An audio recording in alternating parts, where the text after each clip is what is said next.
What if I told you that 2 days ago, a single court ruling erased a $16 billion debt overnight, and one company's stock crashed 47% in hours? This is the wildest financial story of 2026. On March 27, 2026, a U.S. appeals court did something almost nobody saw coming. It threw out the largest judgment ever levied against a sovereign nation. Argentina just walked away from a bill worth more than the entire GDP of Iceland. Today, you'll learn how this happened, who lost billions betting against a country, and why this ruling could reshape how every nation on Earth deals with foreign courts. The most shocking part, we'll get to that. Let's rewind to 2012. Argentina's government, under President Cristina Fernández de Kirchner, seized 51% of YPF, the country's biggest energy company. Think of YPF like Argentina's version of ExxonMobil. It was partly owned by Spain's Repsol and traded on the New York Stock Exchange. When the government grabbed control, they didn't follow the company's own bylaws. Specifically, they never made a mandatory tender offer to minority shareholders. That's like someone buying the majority stake in your apartment building and refusing to offer you a fair buyout. Two groups of shareholders, Peterson Energia and Eaton Park Capital, sued Argentina in New York. Why New York? Because YPF was listed there, giving U.S. courts jurisdiction. This case then sat in the legal system for over a decade. But here's where it gets crazy. In 2023, a U.S. district judge ruled that Argentina owed $16.1 billion. With interest, that number ballooned toward $18 billion. To put that in perspective, if you do the math, that's roughly 4% of Argentina's entire GDP wiped out by a single ruling. It would be like a court ordering the United States to pay $700 billion overnight. Now, this wasn't just shareholders fighting alone. Behind the scenes was Burford Capital, a London-based litigation finance giant. Their business model is simple, but ruthless.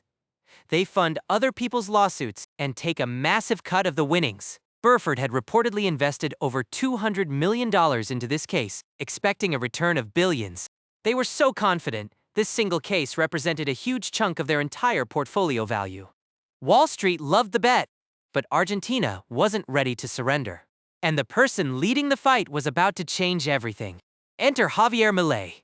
Argentina's chainsaw-wielding, libertarian president took office in late 2023 with a mission to tear down everything he saw as broken.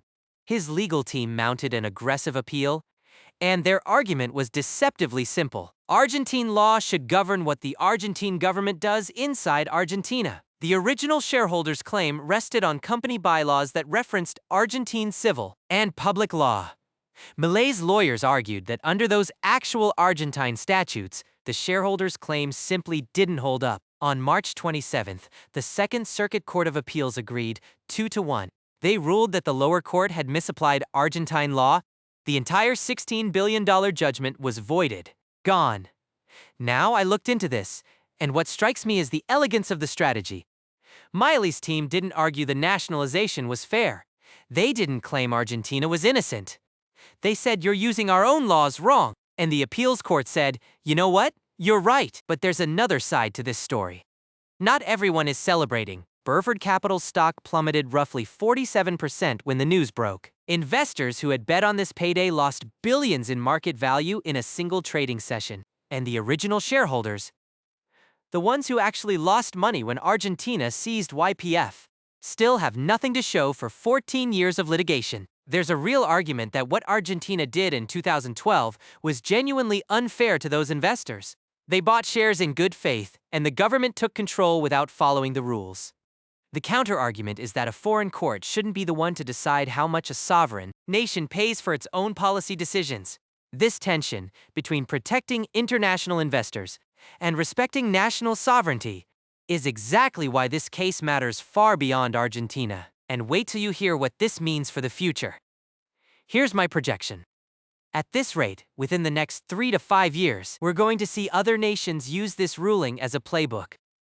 Countries like Venezuela, Nigeria, and even Turkey have faced similar lawsuits from international investors in foreign courts. This precedent essentially says, if the underlying law is the defendant nation's own law, foreign courts need to interpret it correctly, or not at all.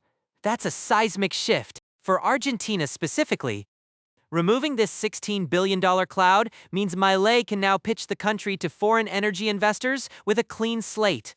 Argentina sits on Vaca Muerta, one of the world's largest shale oil and gas reserves. Previously, no serious investor wanted to touch it with an $18 billion lawsuit hanging overhead.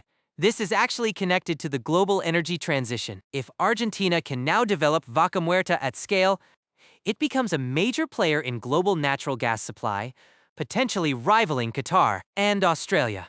Milei called this the greatest judicial victory in Argentine history. Whether you agree with his politics or not, the math doesn't lie. So here's the bottom line. A 14-year legal battle over a controversial nationalization just ended with a ruling that erased $16 billion in liability. Burford Capital's gamble backfired spectacularly. Argentina got a second chance, and the world just got a new legal precedent that could redefine how sovereign nations defend themselves in foreign courts. This story is far from over.